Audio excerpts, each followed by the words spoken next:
Oi, gente, tudo bem com vocês? Eu sou Elizabeth Belchior, do canal Plantando e Colhendo pela Vida!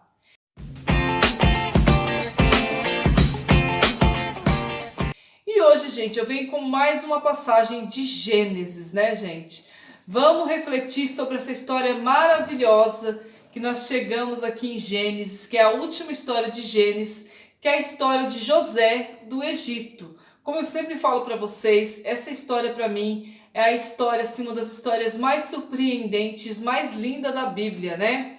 Eu gosto muito dessa história. A gente pode tirar grande vantagem dessa história para a gente aplicar na nossa vida, para a gente confiar nesse Deus e para a gente ver que às vezes quando a gente passa assim por um momento ruim, difícil na nossa vida, não significa que aquilo ali foi para nos prejudicar, né? Às vezes não, porque às vezes acontece aquilo porque ali na frente vai acontecer outra coisa maravilhosa na sua vida. Então, se Deus permitiu que acontecesse alguma coisa na sua vida, fique em paz, tenha fé, que vai e acredite que vai dar tudo certo, né? Porque todas as coisas cooperam para o bem daqueles que amam a Deus, que temem a Deus. Tá bom, meus queridos? E antes de eu falar hoje a parte 6 dessa história, eu quero fazer um pedido. Se inscreve aí no meu canal e deixa o seu like, que se inscrevendo você vai estar ajudando a compartilhar, a levar a palavra do Senhor para as pessoas que não conhecem este Deus maravilhoso, a história dele, que nunca leram a Bíblia, né? Olha, se eu fosse vocês, eu ia ler a Bíblia assim. Você pode assim mudar a sua vida. A Bíblia mudou a minha vida. Eu já li a Bíblia inteira. E depois que eu li a Bíblia, houve uma transformação assim, sabe, no meu interior, principalmente, uma transformação maravilhosa. E eu acredito sim que foi por causa do conhecimento que eu tive, né? De todas essas histórias que eu li e refleti. Tá bom, meus queridos? E a história de hoje, gente, é a parte 6, né? Eu já fiz a parte 5, né? Anteriormente, e hoje nós estamos na parte 6, que diz assim: primeira viagem dos irmãos de José ao Egito. Lembra daqueles irmãos dele que venderam ele para o Egito como escravo? Então, agora eles vão para o Egito. E quem quiser ler essa história na Bíblia, está em Gênesis capítulo 42, versículo 1. Vamos ver o que aconteceu, hein, gente? Jacó, sabendo que havia trigo no Egito, disse aos seus filhos: por que estáis olhando uns para os outros? Eu soube que há trigo no Egito. Descei lá e comprai-o para nós. Poderemos assim viver e escaparemos à morte. E os 10 irmãos de José desceram ao Egito para comprar trigo. Jacó não deixou partir com seus irmãos Benjamim, irmão de José. Com medo, pensava ele, de que lhe acontecesse alguma desgraça. Os filhos de Israel chegaram, pois, no meio de uma multidão de outros para comprar víveres, porque a fome reinava na terra de Canaã. José era o governador de toda a região, e era ele quem vendia o trigo a todo mundo. Desde a sua chegada, os irmãos de José prostraram-se diante dele com o rosto por terra. José reconheceu-os imediatamente, mas comportando-se com eles como um estrangeiro, disse-lhes com dureza: de onde vindes? Da terra de Canaã? Respondeu eles. Para comprar víveres? José reconheceu os seus irmãos, mas eles não o reconheceram. E lembrava-se dos sonhos que tivera outrora a respeito deles. Disse-lhes: vós sois espiões, viestes explorar os pontos fracos do país. Não, meu senhor, responderam. Teus servos vieram comprar víveres. Somos todos filhos do mesmo pai. Somos gente honesta. Teus servos não são espiões. Não é verdade, disse-lhes eles. Vieste explorar os pontos fracos do país. Eles responderam: somos 12 irmãos, filhos do mesmo pai na terra de Canaã. O mais novo está agora em casa de nosso pai. O outro já não existe. José disse-lhes: é bem como eu disse, sois espiões. Sereis, aliás, posto à prova. Pela vida do faraó não saireis daqui antes que tenha vindo vosso irmão mais novo.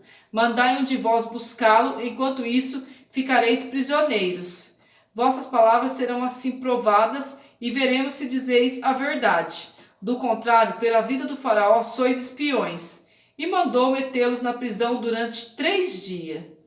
No terceiro dia, José disse-lhes: Fazei isto e viveres, porque sou cheio de temor de Deus. Se sois gente de bem, que um dentre vós fique detido em prisão, e os outros partam, levando trigo para alimentar vossas famílias. Trazei-me então vosso irmão mais novo, para que eu possa verificar a verdade de vossas palavras, e não morrereis. Foi o que fizeram. Disseram-lhe uns aos outros: em verdade, somos culpados pelo crime cometido contra o nosso irmão, porque víamos a angústia de sua alma quando ele nos suplicava e não os escutamos. Eis porque veio sobre nós esta desgraça. Não vos tinha eu dito, disse-lhes Rúben, para não pecardes contra o menino? Não quiserdes me ouvir-me, e eis agora que nos é reclamado o seu sangue. Ora, não sabia José, os compreendia, porque lhes tinha falado por meio de um intérprete. E José afastou-lhes deles para chorar. Voltou em seguida e falou-lhes, e escolheu Simeão, a qual mandou prender na presença deles. José ordenou depois que se enchesse de trigo sacos, e que se pusesse o dinheiro de cada um em seu saco de viagem, e também que lhe desse provisões para o caminho. Assim foi feito. Eles carregaram o trigo sobre os seus jumentos e partiram. Na estalagem, abrindo um deles o seu saco para dar de comer ao seu jumento, viu que seu dinheiro estava na boca do saco. Devolveram-me o meu dinheiro, disse ele a seus irmãos. Eis-lo aqui no meu saco. Desfaleceu-lhes o coração, e tomando de espanto, disseram uns aos outros: que é isso que Deus nos fez? Voltaram para junto de Jacó, seu pai, na terra de Canaã, e contaram nesses termos tudo o que lhe tinha acontecido. O homem que governa o país nos falou asperamente. O homem que governa o país nos falou asperamente e nos tomou por espiões. Dissemos-lhes que éramos gente honesta e não espiões, que eram 12 irmãos, filhos do mesmo pai, dos quais um já não existia mais, e o mais novo estava no momento com o nosso pai na terra de Canaã. O governador do país disse-nos: por isso reconhecereis se sois gente de bem. Deixai junto de mim um de vossos irmãos, levai o trigo que precisais para alimentar vossas famílias e partir. Vós me conduzireis, então, vosso irmão mais novo. Assim saberei que não sois espiões, mas gente honesta. Eu vos devolverei, então, o vosso irmão e podereis negociar no país. E esvaziando seu saco, eis que o pacote de dinheiro de cada um encontrava em seu saco. Quando eles e seu pai viram o dinheiro, tiveram medo. Jacó disse-lhes: vós me tirais os meus filhos. José já não existe, Simeão tampouco, e quereis me tomar ainda Benjamim? Tudo vem cair sobre mim. Rúben disse-lhe: tira a vida aos meus 2 filhos se eu não te reconduzir Benjamim. Confiam a mim, eu te reconduzirei. Meu filho, tornou Jacó, não descerá convosco, porque seu irmão morreu, e só resta ele. Se lhe acontecesse um acidente nesta viagem, que ides fazer?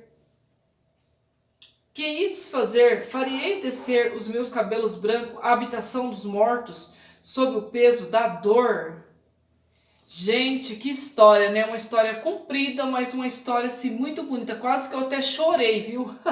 Lembrando assim, porque eu fico contando a história e eu fico imaginando os acontecimentos, né? José diante dos seus 10 irmãos ali, aqueles irmãos que venderam ele para o Egito, né? Que fizeram tanta maldade para ele.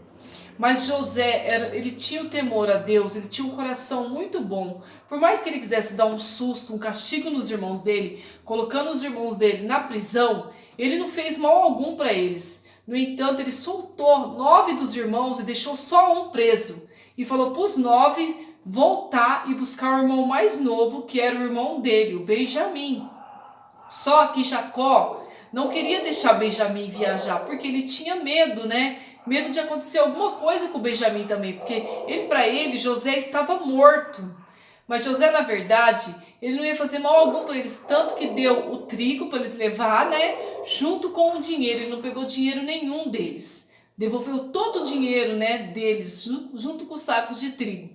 Então eles estão meio confusos, com medo, eles não estão entendendo muito bem. Então no próximo capítulo vocês vão entender o que vai acontecer. Vai ser emocionante. Sempre que eu leio essa história, Eu me emociono, gente, porque é uma história muito linda, né? Uma história de fé, uma história do poder de Deus agindo na vida desse homem. Tá bom, meus queridos? Um grande abraço para todos vocês. Tchau, gente!